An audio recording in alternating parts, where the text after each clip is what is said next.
Hello, happy Thursday, everybody. It is Mr. Jim here from Woodford Cedar Run Wildlife Refuge.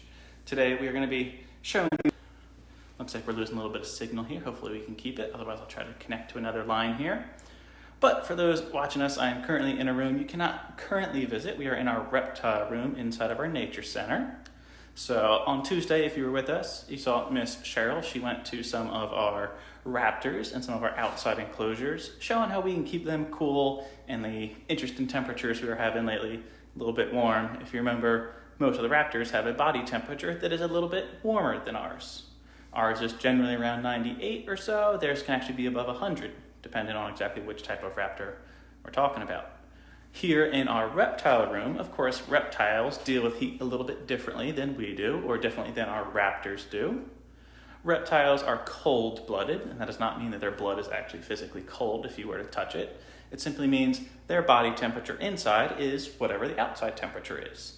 So they generally actually like these warmer temperatures, because the warmer the temperature is, the more energy they're going to have, the more they're going to be able to go around and see things. In the wintertime, our raptors, our big owls that you saw, the vultures, they have their feathers to help keep them warm. Our reptiles, you notice I'm inside with them, they can't really handle the cold. So in the wild, they generally would hibernate or could do things like that, kind of burrow themselves down and just stay hunkered up and keep themselves nice and warm, because if they were to go out amidst all the snow and the cold air, they either wouldn't survive or they'd actually even freeze, which would not be a good thing. So we have our reptiles on their inside in our reptile room, and we try to keep this room pretty nice warm temperature in here. And we try to keep having some issues with the Wi-Fi. Give me a second. Let me try something. See if this can work. See how we do here. So what I'm going to be doing today, I'm going to be showing you our different residents that we have here in our reptile room if you haven't been here before, and showing you some of the things that we like to do to take care of them. First, I'm going to show over here, because he's out and being active. Let me turn the camera around here. In here, we have our friend Dylan. I'll show you in here. And Dylan is a corn snake. He is one of our kind of older gentleman snakes that we have along here. He was brought to us and he was actually hatched in captivity in 1999. And he has never lived in the wild, so that's why he's here with us. He wouldn't be able to survive out there. And with him being hatched in 1999, those of you who can do your math, it is now 2020, so he's about like 21 years old, which is kind of on the upper end for our corn snakes here. They can live up to 25, but with him being sort of the older age, he actually has some issues with arthritis and some issues with his joints and everything. So he's actually, if you ever come in here once we're allowed to open up a little bit more, you know, he's not one of our snakes that really goes out and does programs, goes out and meets anyone. You won't really see him too much on most of our videos, just because picking him up and moving around can actually hurt him a little bit, and we don't want him to get hurt. So he has this nice enclosure in here. And if you were actually in here a few months ago, you may notice that our reptile room looks a bit different. We have some new enclosures. We have our turtle enclosures that we will look at again in a little bit. But these are all brand new. We recently had this redone, and then unfortunately we had to close with our COVID restrictions. But as we make our steps to open up, you guys hopefully will be able to come and see some of our fancy new enclosures for our reptiles. So you can see Dylan in there. We also have a second corn snake, Chevy. Oh, he's poking his head out now. He likes his little box. There is little Chevy poking his head out, trying to see what's going on. He hears me talking and moving all around. Now, when I say he hears me talking, it's not because he has ears. That's not how these snakes like to hear. They hear through vibrations. So as I'm talking, as I'm touching the glass here, as I'm stomping around, he feels those vibrations moving up from the floor, up into the exhibits, and he's able to feel all that and know that there's someone here. And then that tells him I'm going to poke my head out of my little box, see what's going on. Maybe it's food time. Unfortunately for him, it is not feeding day, so he's going to have to wait a little bit. With our reptiles being cold-blooded, they don't necessarily have to eat as often as we do. So these guys actually pretty much only eat every other week or so. As snakes are younger, they eat a little bit more often, but once they kind of grow up, get older, they don't need to eat so often. They're not growing, they're not using as much energy. It's easier to just kind of sit there. In a case of Chevy, sit there in his little nice box, be nice and happy. Since I told you the age of Dylan, being born in 1999, we have our friend Chevy.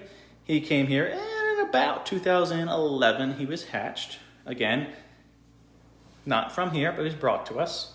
And he was actually also in captivity, so he can't go out there and be released in the wild. You'll notice on both these, even now, Dylan's out a little bit more. Stretching himself all out. You can see his full length here. Part of it under the log here. Come right up to his little face. Hopefully none of you are super scared of snakes. If you are, don't worry, they won't hurt you. Especially these corn snakes. They're pretty docile, which means they're not aggressive. They're really cool. And continuing our reptiles, under the turtle shell, we actually have Mozart. Mozart is a ball python. See if I can get her out a little bit later. She generally likes to hide under her shell. It's a nice comforting area. It kind of simulates a burrow because all the other animals you will see here at the Cedar Run are New Jersey native species. In the case of Mozart, being a ball python, she's the only exception. She is not from around here. You will not find them crawling around the woods unless someone has one and they release it, which is illegal to do. You can't release invasive species. She is actually from Africa, from the plains and the savannas and the grasslands. So nowhere really around here. So if you were to release one, they probably wouldn't deal too well, especially in our winters. So she's actually been here for over 20 years. She's one of our older residents as well, but she is used for education classes because ball pythons are very calm. They're very commonly used as pets. So you can buy them. Just make sure you get it from a reputable breeder, someone who takes care of their animals. And you can get them in different kind of colors. They can breed them to have different shades and shapes on them. I'll get the keys in a little bit and we'll try to peek in there. But first I want to show you our last and final snake that we have in our reptile room here. And this is my friend Orin. Now Orin is absolutely a snake that you could be able to find here in New Jersey. Orin is a pine snake. He is a threatened species, as well as our corn snakes, mainly due to habitat loss. So people are unfortunately going where these animals like to live, and they can cut down trees and try to build houses or build farms or a bunch of different little things there. But Orin here, he's one of my favorite snakes, being a pine snake. He can actually get a little bit longer. He's not necessarily full grown yet. He was hatched in captivity in 2016, so about 4 years. So he's about 4 years old. Full grown, he can get up to about 6 foot. Right now, all the way stretched out, he's probably like 4.5, give or take a little bit. Generally, snakes don't like to stretch out the full length. They keep themselves kind of centered. So if something goes and touches one end, really quickly he can go and defend himself with that end. If he were all the way stretched out, it might take him a couple extra seconds to reach down toward his tail if something were to grab him, and that could give something enough time to hurt him. So they generally don't stretch themselves out completely unless they're trying to move somewhere.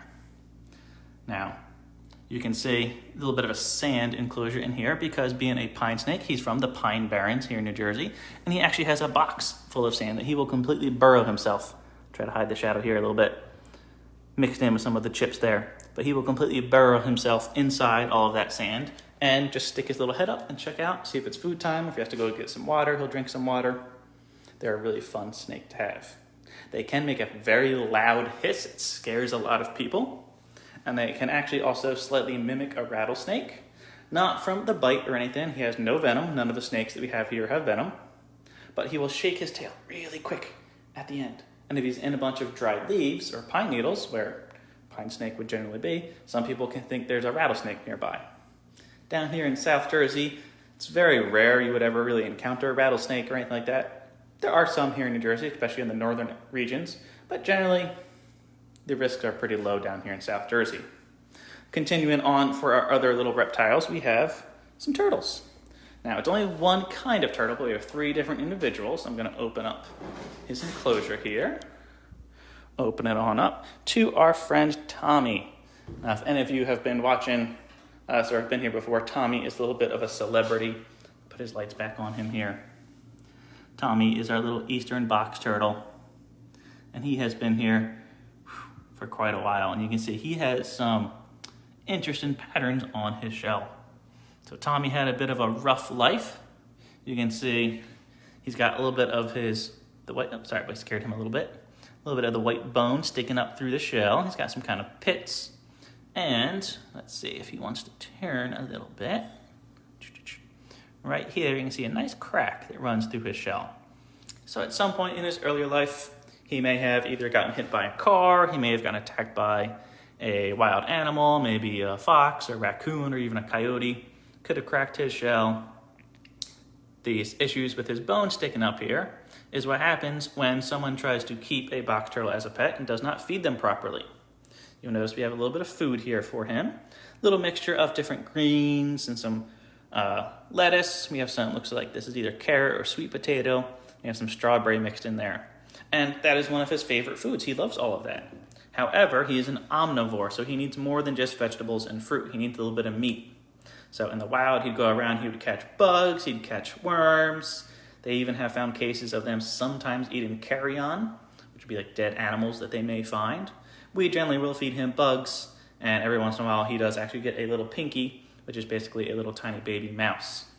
Weird to think about, but they need that. It gives them all the right nutrients for life. What happens when you don't do that is their bones don't grow properly, because their skeletons are actually bones.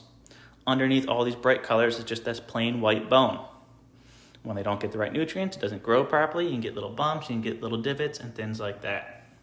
You also notice he has one leg here, one leg here, one leg here, but no leg there. He actually has a little stub back here because, again, he had a rough life starting out before we really met him. But he's healed himself up. He gets along just fine with his 3 legs. Let me see if I can come down here towards his face. You can see him a little bit. He says, "Why are you filming me? Today is my day off." You will notice this weird red thing in here. Looks like something you might use for a little hamster or a gerbil. He does not really climb inside of it. Don't worry, you can see he definitely wouldn't really be able to fit. But that is just something new that we can put into his enclosure, a little bit of enrichment. I will show you, we also have on the other side here, move the lights over, open them on up. We have our other box turtles in here. And you may be saying, "Jim, where are the box turtles? I don't see them." That is because they are hiding under their log right now. So in our log, we have Winkin' and Blinkin'. We have one on this side. She has a very messy face. Looks like she was just climbing through her water, making that messy. We'll have to clean that up. And on the other side, oh, we've got the rear end here. Let me tip it over so we can see them real quick. We'll put it back. Here we go. So we have Winkin' and Blinkin', our 2 friends that share their enclosure here. These are our 2 female box turtles versus Tommy over there, which is our male. We do keep them separated. You see they also have their little toy. They can kind of roll around. They can try to climb over. They also have some water dishes that you can tell it is very messy right now because they were just inside of it. They soak themselves. Sometimes if they have issues with their scales, we will actually soak them. We actually have tubs we can set them in to let them soak in water. Box turtles are not really known to be good swimmers. If you look at their shell is not really made for going around swimming. It's not like a painter turtle or anything like that. So these guys will go in shallow water. They may float for a little bit in a bigger thin of water, but generally they don't really like to be surrounded by water too much. So we just have little shallow dishes they can go climb in, soak the bottoms of their shells and everything. Come up close here. There she is. Let's have our friend in the back there. Now, keeping in tune with our little toys that they can play with here, we have other materials. This is our enrichment box. So we have various different things we will introduce and change out every once in a while. We have some shells. We actually have some snake skin from some of our snakes that we'll shed. Some different rocks we can put in there. If we want to be festive, we have some Christmas ornaments. They don't necessarily celebrate Christmas. They don't necessarily know what that is, of course, being reptiles. But this is very bright, it's very shiny, it's reflective. It's something new for them to experience. And it kind of keeps their brain stimulated. You have kind of a fake apple here, little windows in there. We could put food inside of here and try to have them reach through and get it. Give them a little bit more exercise. And when it comes to, as you saw on Tuesday, Cheryl misting our birds, keeping them nice and cool. We do something slightly similar here. We have a little sprayer, and we don't necessarily spray themselves too much, but we spray around their enclosure. That lets us make sure they have the right humidity, because we need to make sure they have a nice humid atmosphere, keeping them nice and happy, keeping their scales nice and growing properly. We also, of course, have our lights here. If you notice, there's a double light. One of them is providing heat, and one provides a little bit of UV light. Because out there, outside, the sun would be providing different wavelengths of light that lets their scales grow. Just like you and me need some different wavelengths of light our turtle friends need it as well. So those are our reptiles that we have in our reptile room. The final thing I want to show you, let me close their lid here, turn this around. Let's see here. Jesse had commented, said, any update on the big snapping turtle that was dropped off a few months ago? I don't know. I have not been over to the hospital, but most likely it was just a damaged flipper, like you said, damaged leg, most likely patched up. Believe it or not, most turtles can actually deal pretty well, even if we had to amputate it, which I don't know if we did. But if they did, they can handle themselves pretty good, especially snapping turtles. They're pretty hardy. I wouldn't really worry about them too much. But with our reptiles and our snakes, let me open up Mozart so we can check out Mozart. I go into our closet here, I grab our key, and I'll open up Mozart's cage because I want you to see all of her special patterns that around here don't necessarily make her blend in too well, but out there in the savannah in Africa, that would be perfect for her. So if I lift up her shell here, I actually had her out earlier on a program, but you can see she's a very cool looking snake. She has all these different black and brown little splotches along her. Let her break up her outline amongst all the grass, break up her shadows so that she can sneak up on her food. Or large predators, like even eagles or hawks out there, wouldn't try to go and grab her. Now, being a ball python, you can see she's doing a very good job of being a ball. It's kind of how they got their name. They like to curl themselves up. Just like I was saying before, most snakes don't like to stretch themselves out all the way. I will also point out on the turtle shell, this is a real turtle shell. This was actually from a snapping turtle. But you can see on the inside, they have ribs, just like you and me. And this is why turtles cannot hop out of their shell. This is part of their body, it's part of their skeletal system. It is all connected. So we'll cover her back up, let her stay nice and cozy. There she goes. My last final thing, going along with how the turtles have their skeleton. Believe it or not, snakes also have a skeleton. Some people think snakes are kind of like worms. They're invertebrates, they don't have bones inside. But you can see here, they have a lot of bones. They have a very long spine running all the way from the back of their neck, all the way down to the tip of their tail. And all the way along there are, depending on the size of the snake, possibly hundreds of ribs. That is one of the reasons when people pick up snakes, they will get bit. Because if you grab that snake and start squeezing it, look how tiny those ribs are. Those are tinier than toothpicks. So if you squeeze it, you can start to break those ribs. And if something several hundred times your size were to pick you up and start squeezing you and breaking your ribs, you'd get angry and try to push, punch, or bite. They can't push or punch since they don't have arms, so they have to use their mouth to defend themselves. So that's when people would get bit. They're picking up snakes and trying to hurt them, even if not on purpose. You gotta be very careful when handling snakes. If you ever see someone that's handling one properly, they don't really squeeze it, they kind of just support it. That's the key to holding a snake. All right, I don't see any other questions in regards to our reptile room, so hopefully you guys enjoyed our little sneak peek of an area you can't currently visit. Once we are able to open up into our stage 2, you guys are gonna be more than welcome to come and experience our reptile rooms for yourselves. As you're walking through the woods, you might be able to see some of the animals we had in here, like our turtles, or our corn snakes, or our pine snake. I'll come down on Orin again, our little pine snake, because he's being a good show right up against our glass here. So if you guys have any more questions, feel free to let us know. Otherwise, you can come to our nature center. You can visit our gift shop. You can go visit some of the animals that are outside. Make sure you bring some water for yourselves to keep yourself cool. We'll do our job of keeping our animals nice and safe and healthy. Just make sure you're keeping yourself nice and healthy in this hot weather we're having. Otherwise, thank you guys for visiting, and hopefully see you soon. Bye.